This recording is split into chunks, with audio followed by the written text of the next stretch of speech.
네.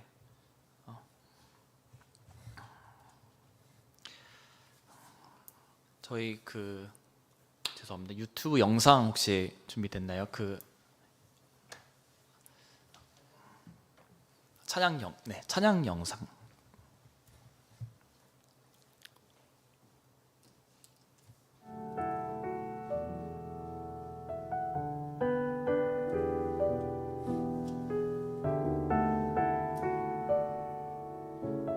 네, 함께 부르고 싶은 찬양이 있어서 영상 준비했습니다.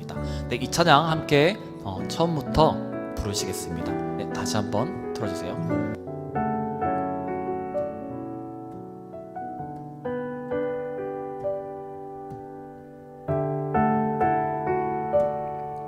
쉬운 가사니 함께 찬송하시겠습니다. 주의 임자는 끝이 없고 그의 자비는 무궁하며 아침마다 새롭고 늘 새로우니 주의 성심이 크니라. 성실하신 주님. 함께 다시 한번 찬양하시겠습니다. 의 인자는 끝이 없고 그의 자비는 무궁하며 아침마다 새롭고 늘 새로우니 주의 성심이 큼이라. 성실하신 주님. 네, 함께 눈 감고 기도하시겠습니다. 네, 이 시간 우리 침묵 가운데 한번 기도하기 원합니다. 이 시간 이곳에 주님의 사랑이 임재하심을 주님 우리가 느끼십니까? 우리가 그 사랑 안에 거하며 나와 함께하고 계시는 그 하나님을 잠시 느끼는 시간 되겠습니다. 분명 나와 이 시간 함께하고 계시는 그 하나님을 떠올리며 함께 묵상하는 시간 되겠습니다. 침묵 가운데 잠시 기도하시겠습니다.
주님, 이 시간 우리가 주님 안에 거하기 원합니다.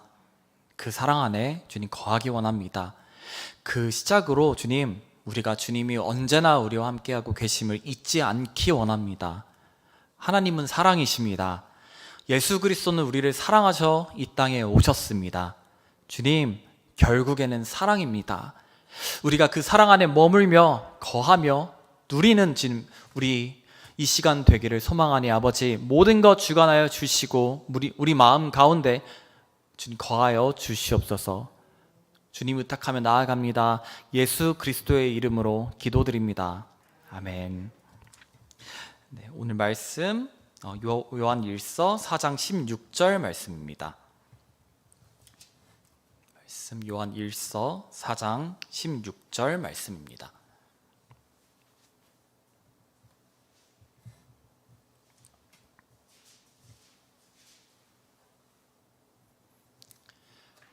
함께 봉독하시겠습니다. 제가 읽겠습니다. 하나님이 우리를 사랑하시는 사랑을 우리가 알고 믿었노니 하나님은 사랑이시라. 사랑 안에 거하는 자는 하나님 안에 거하고 하나님도 그의 안에 거하시느니라. 아멘. 여러분, 하나님은 사랑이십니다. 그 사랑이 믿어지십니까?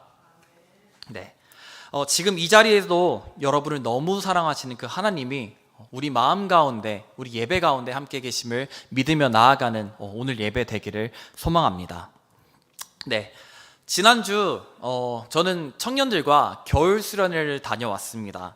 그리고 그곳에서 저희에게 주어진 주제가 바로 결국에는 사랑이다 입니다. 마침내 사랑, 결국에 그 끝은 사랑이다 라는 말씀이었습니다.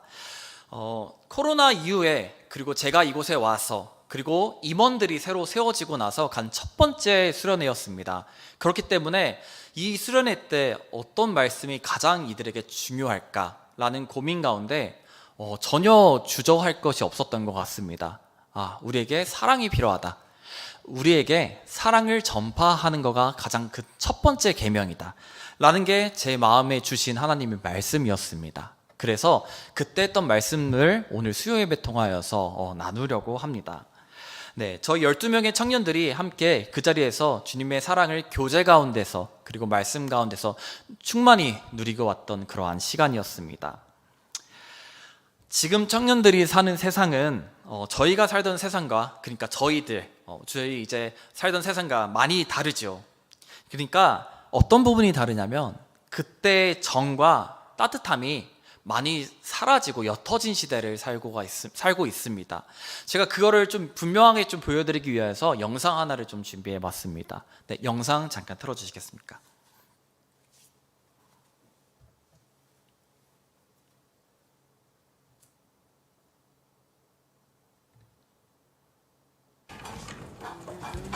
정아이 왔나? 엄마가 이거 갖다 드리래요.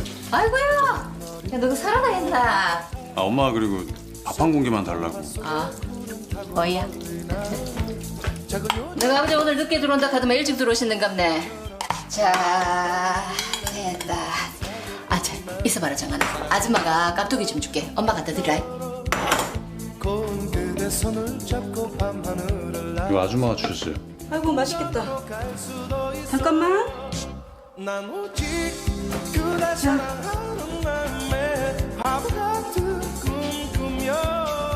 아줌마, 엄마 카레 좀 드시래요.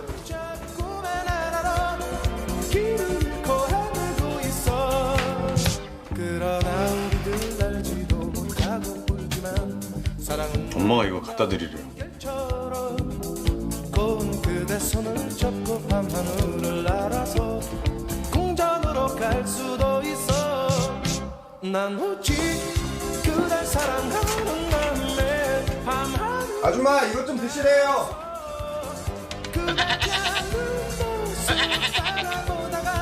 감사합니다.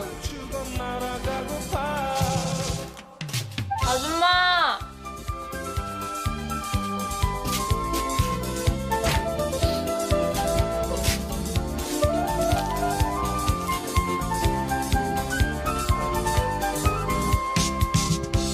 난 오직 그대 사랑하는 마음에 네, 여기까지입니다.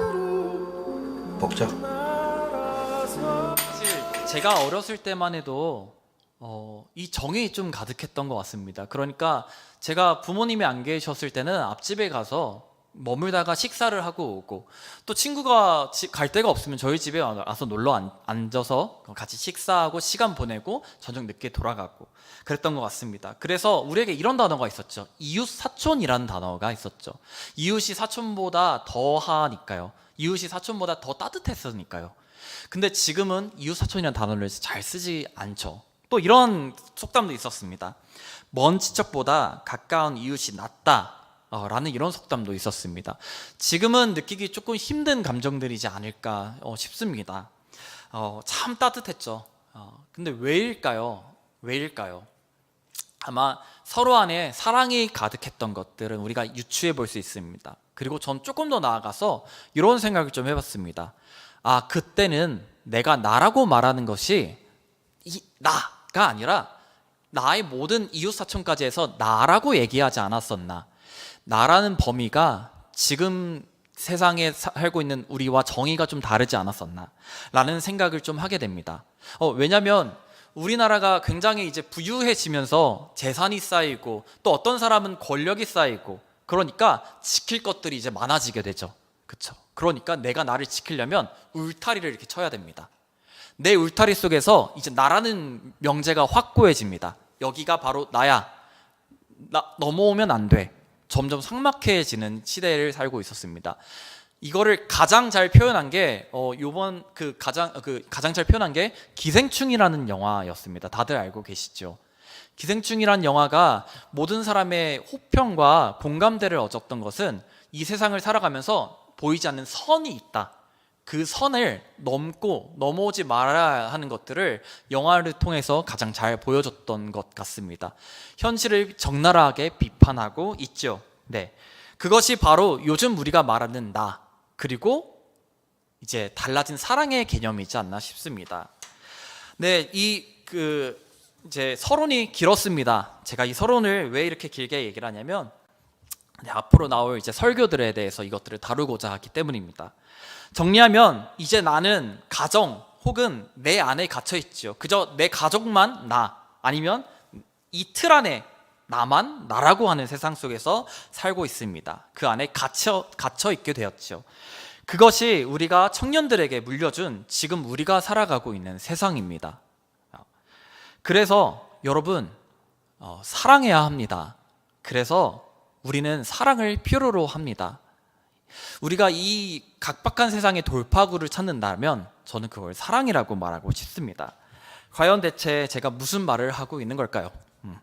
자, 오늘 본문을 보면 하나님은 이렇게 표현됩니다. 하나님은 사랑이시라.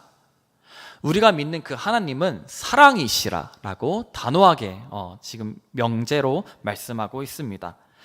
또한 예수님께서 10계명 이후에 우리에게 주신 또 다른 계명이 바로 하나님 사랑과 이웃 사랑을 말씀하셨습니다. 내 이웃을 내 몸과 같이 사랑하라. 또한 우리가 잘 알고 있는 바울도 이렇게 얘기를 했죠. 그런즉 믿음, 소망, 사랑 이 세 가지는 항상 있을 것인데 그중 제일은 사랑이니라 라고 말하고 있죠.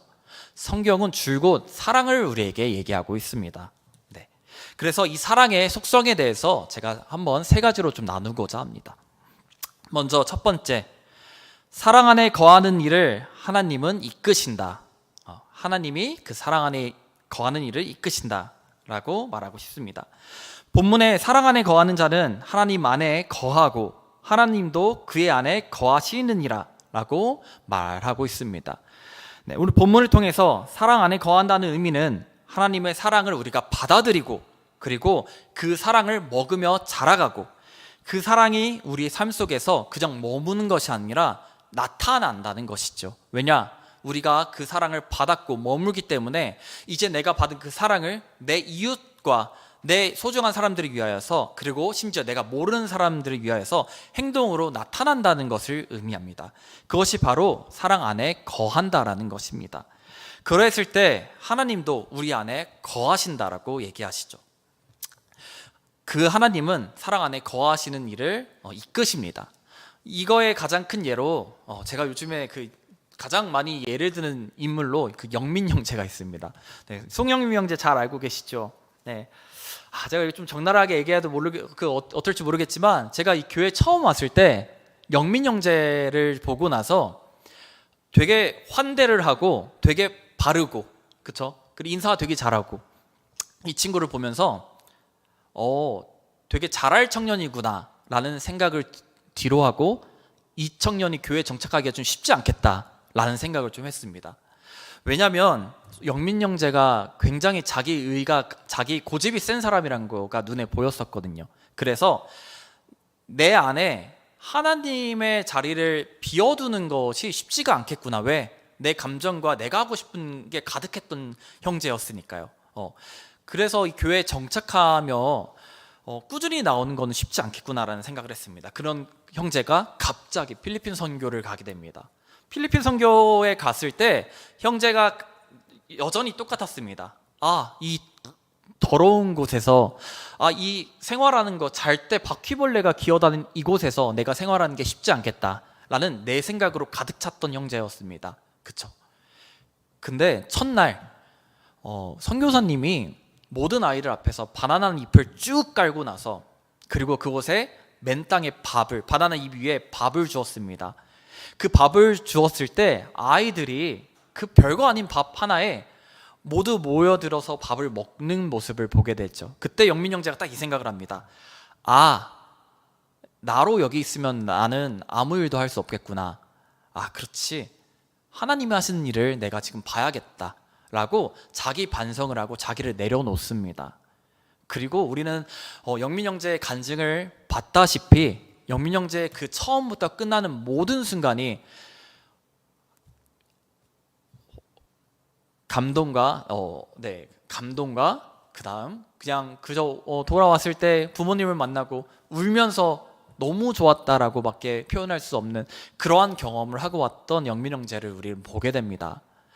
그곳에서 만일 내가 그저 나 안에 거하고 여긴 너무 지저분해, 나 왜 이 30명 되는 외부 교회 사람들이랑 친해지는 것도 어려워, 내 성격에, 여기 자는 것도 불편하고 덥기는 얼마나 더워 라고 나로 가득했으면 절대 이런 역사가 있을 수 없었을 것입니다. 하지만 영민 형제는 보았죠.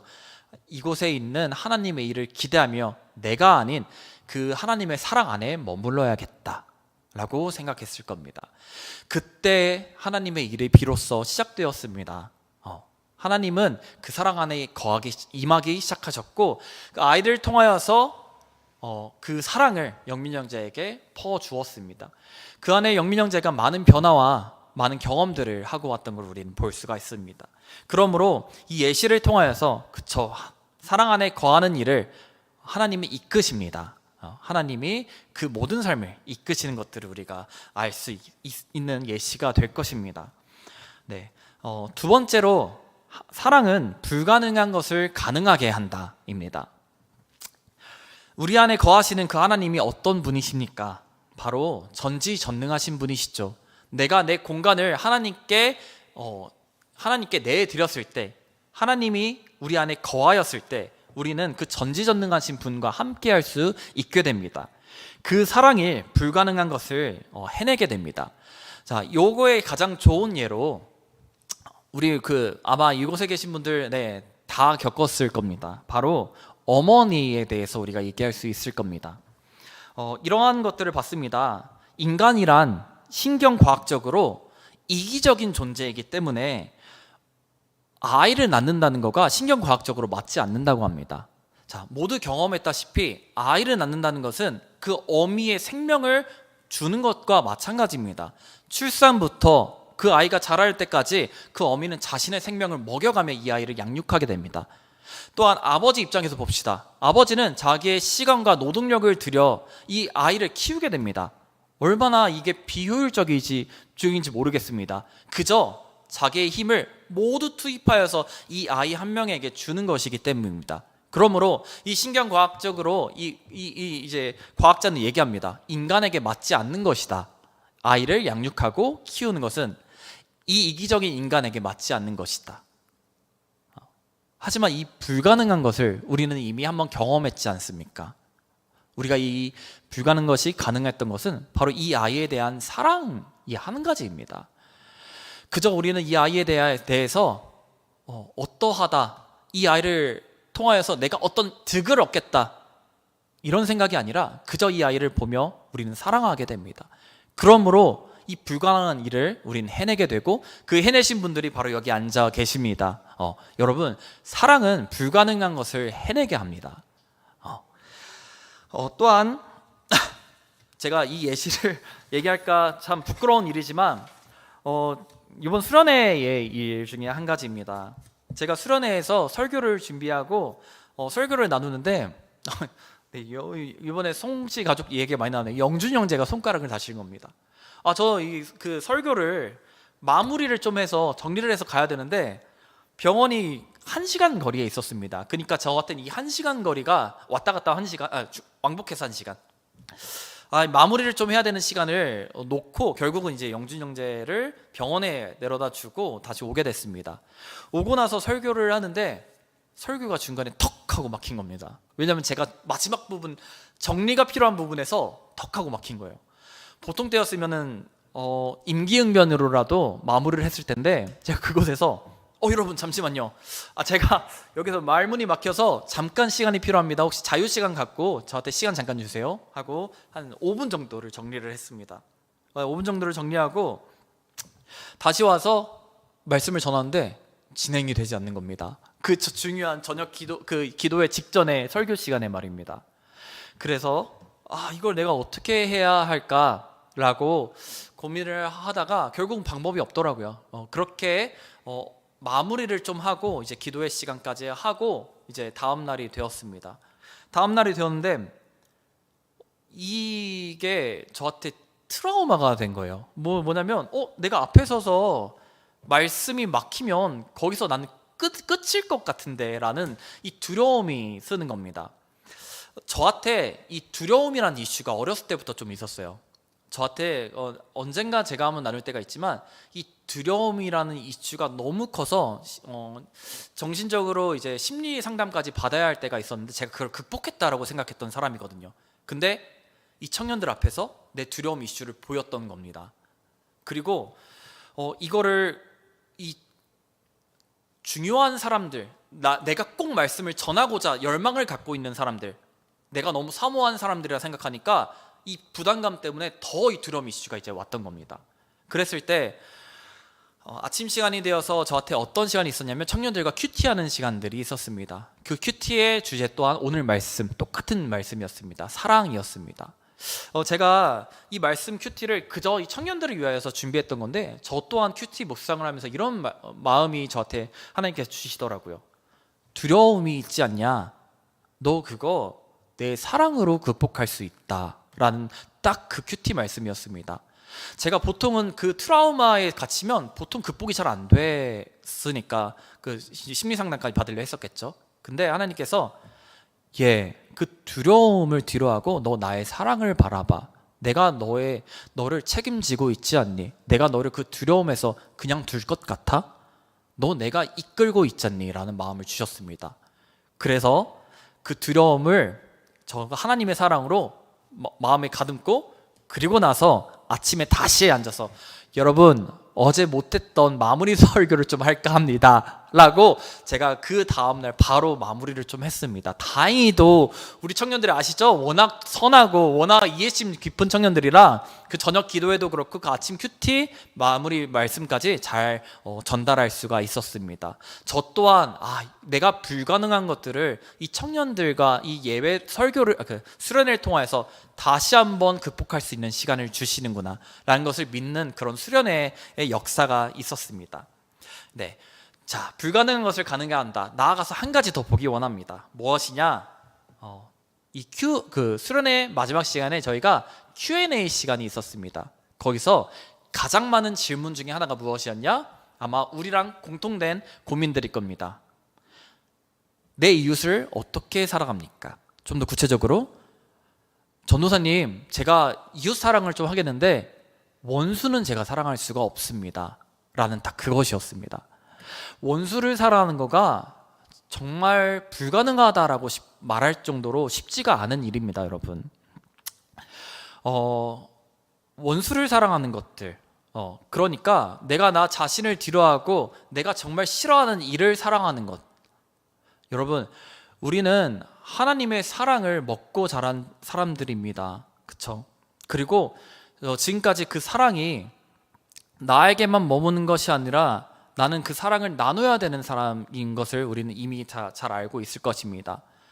그 불가능한 것 한번 하나님의 사랑 안에서 우린 도전해 봐야 하지 않을까 싶습니다. 나의 힘이 아닌 그저 그 하나님이 우리에게 주신 그 말씀과 그 사랑으로 말이죠.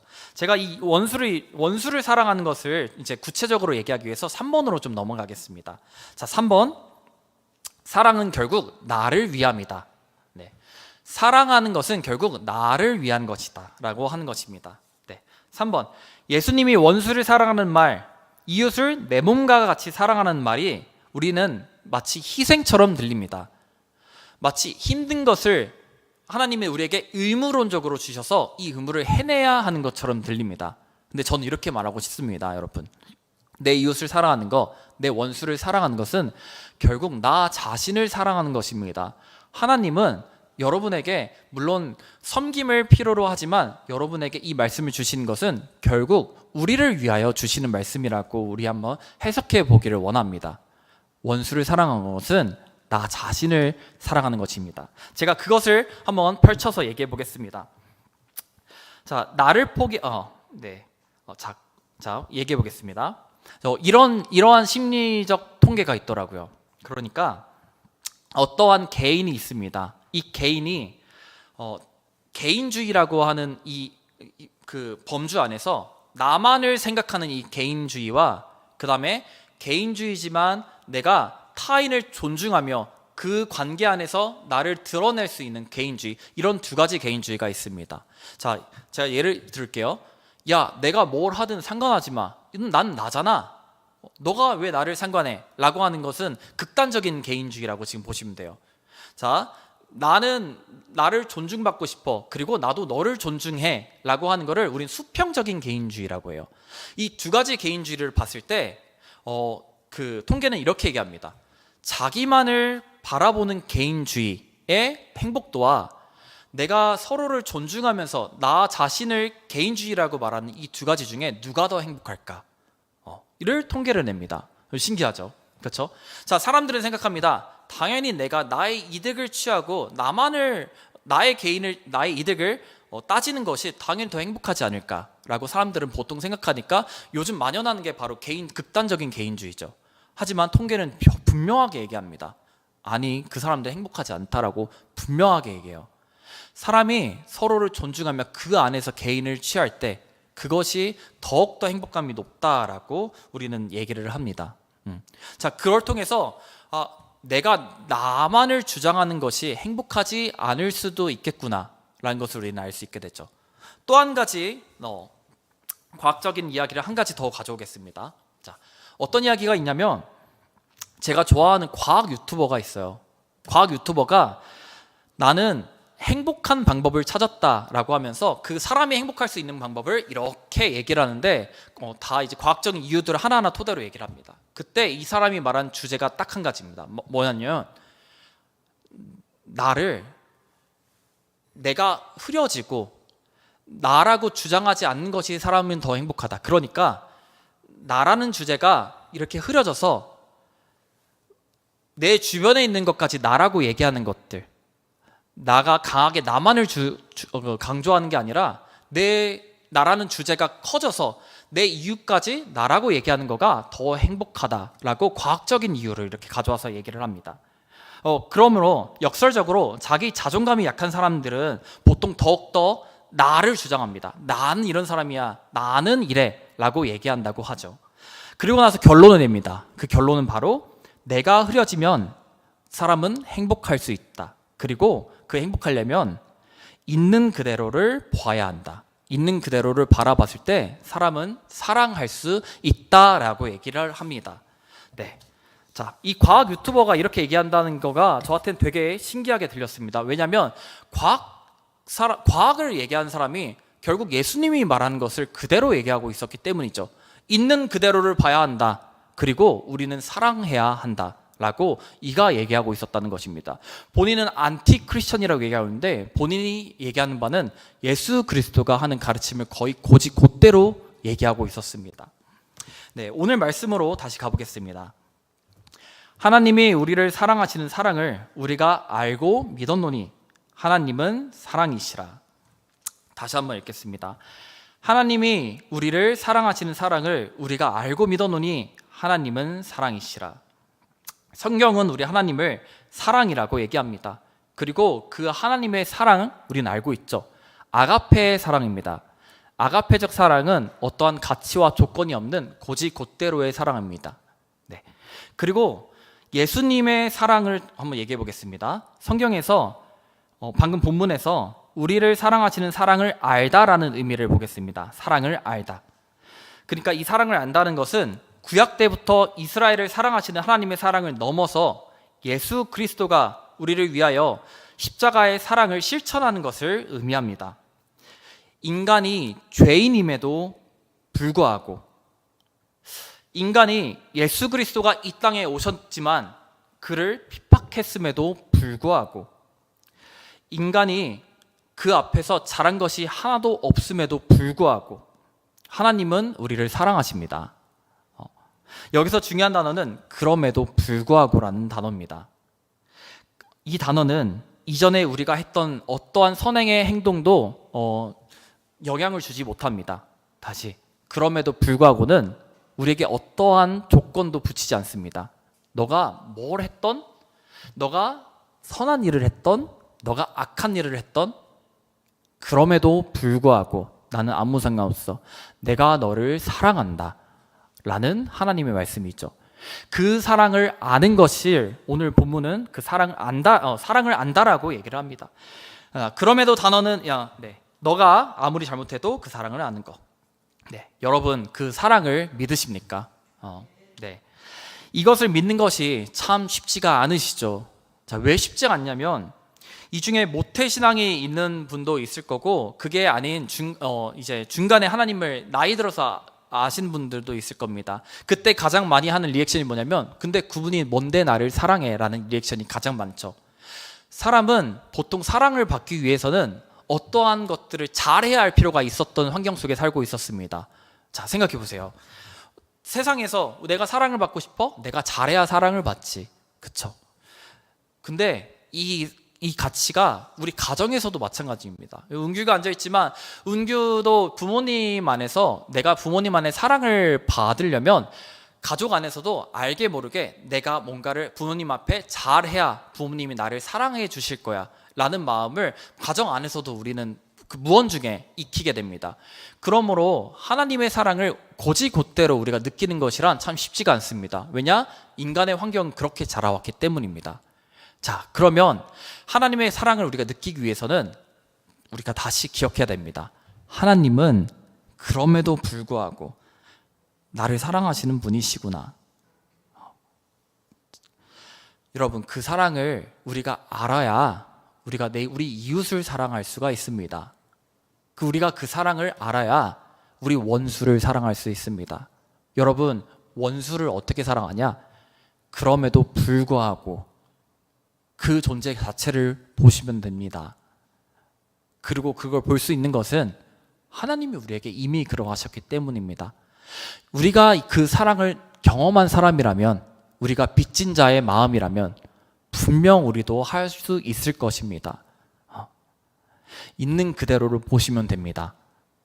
아까 그 과학자가 과학 유튜버가 있는 그대로를 보며 사랑하라 말한 것처럼, 하나님이 우리에게 행했던 사랑처럼 예수 그리스도가 우리에게 와서 그럼에도 불구하고 우리를 위하여 십자가에 올라가신 그 사랑처럼 우리는 그 사랑을 보고 알고 느낀 존재라면 그분과 같이 똑같이 할 수 있는 사람들입니다.